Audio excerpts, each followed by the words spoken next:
سر، آپ نے آج مجھے وہ راستہ دکھایا ہے جس کی مجھے برسوں سے تلاش تھی۔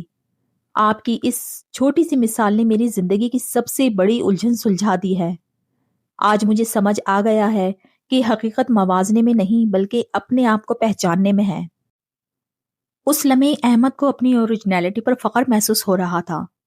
اس نے مٹی کی اس خاموشی کو اپنا دوست بنا لیا، کیونکہ وہ جانتا تھا کہ اب وہ کسی ڈپلیکیٹ بننے کی ریس سے باہر نکل کر اپنا بیسٹ ورژن بننے کے سفر پر نکل پڑا ہے۔ احمد کی اس کہانی سے ہمیں 5 بڑے سبق ملتے ہیں جو آپ کی زندگی بدل سکتے ہیں۔ Focus on roots not fruits. Ahmed جب بھی سوشل میڈیا کھولتا، وہ دوسروں کے عالیشان گھر، گاڑیاں اور سکسیس ایوارڈ دیکھتا۔ وہ دیکھتا کہ لوگ کتنی تیزی سے پھل حاصل کر رہے ہیں، اور پھر وہ اپنے خالی ہاتھوں کو دیکھ کر اداس ہو جاتا کہ اسے وہ سب کیوں نہیں مل رہا۔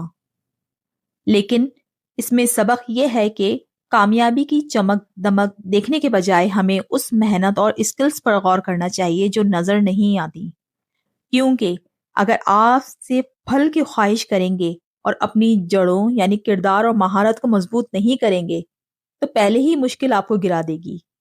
احمد نے سیکھا strong roots leads to big fruits, یعنی جتنی گہری آپ کی جڑیں ہوں گی، آپ کی کامیابی کا درخت اتنا ہی بڑا اور پائیدار ہوگا۔ Every seed has its own season.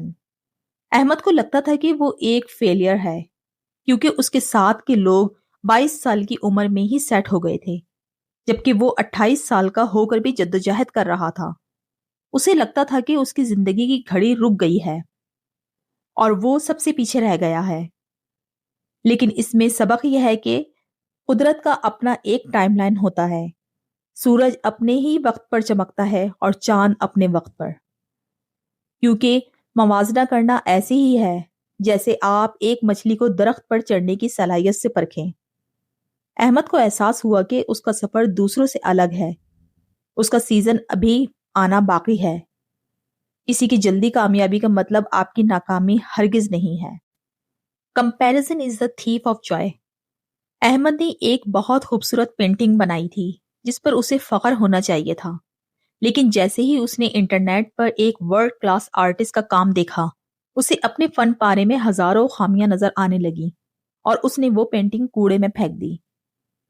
اس میں سبق یہ ہے کہ جب آپ اپنی نعمتوں کو دوسروں کے معیار پر تولتے ہیں تو آپ اپنی ہی خوشی کو خود ہی قتل کر دیتے ہیں، کیونکہ ہر انسان کی اسٹارٹنگ لائن مختلف ہوتی ہے۔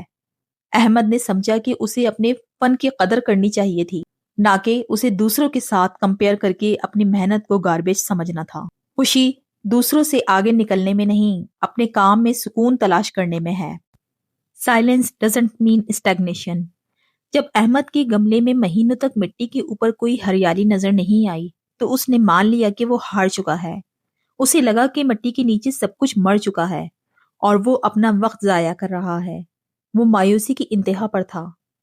لیکن سبق یہ ہے کہ زندگی میں ایسے مراحل آتے ہیں جب باہر سے کچھ بھی نہیں بدلتا ہوا نظر آتا، لیکن اندر ہی اندر ایک بہت بڑا شفٹ آ رہا ہوتا ہے، کیونکہ ایک اوک ٹری کا بیج پہلے اپنی بنیادیں مضبوط کرتا ہے تاکہ وہ صدیوں تک کھڑا رہ سکے۔ احمد کو سمجھ آیا کہ اس کا یہ خاموش وقت دراصل اس کا ایک پریپریشن فیز تھا جو اسے ایک عظیم الشان مستقبل کے لیے تیار کر رہا تھا۔ Run your own race. Ahmed ہر وقت دوسروں کی گیلری دیکھتا رہتا کہ وہ کہاں پہنچے، انہوں نے کیا خریدا، وہ کس طرح سے جی رہے ہیں۔ وہ دراصل دوسروں کے ٹریک پر بھاگنے کی کوشش کر رہا تھا، جس کی وجہ سے وہ تھک چکا تھا اور اپنا راستہ بھول گیا تھا۔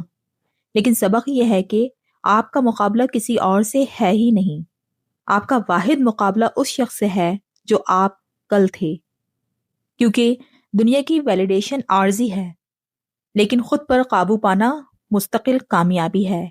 جب احمد نے دوسروں کو دیکھنا چھوڑ کر صرف اپنی 1% امپرومنٹ پر توجہ دی، تبھی وہ موازنے کی قید سے آزاد ہو کر ایک ٹرو ونر بن سکا۔ تو فرینڈز، یاد رکھیے، آپ کی زندگی کسی اور کی نقل بننے کے لیے نہیں بلکہ اپنا ایک اوریجنل ماسٹر پیس بننے کے لیے تخلیق کی گئی ہے۔ دوسروں کی دوڑ میں شامل ہو کر اپنی سمت مت کھوئیں، کیونکہ آپ کی منزل آپ کی اپنی ہے۔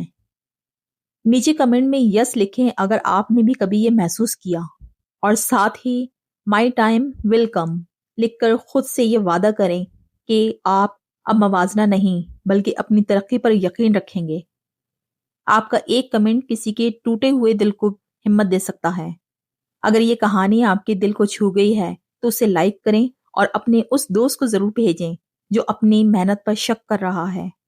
ایسی ہی مزید انسپائریشنل اسٹوریز کے لیے ہمارے ساتھ جڑے رہیں۔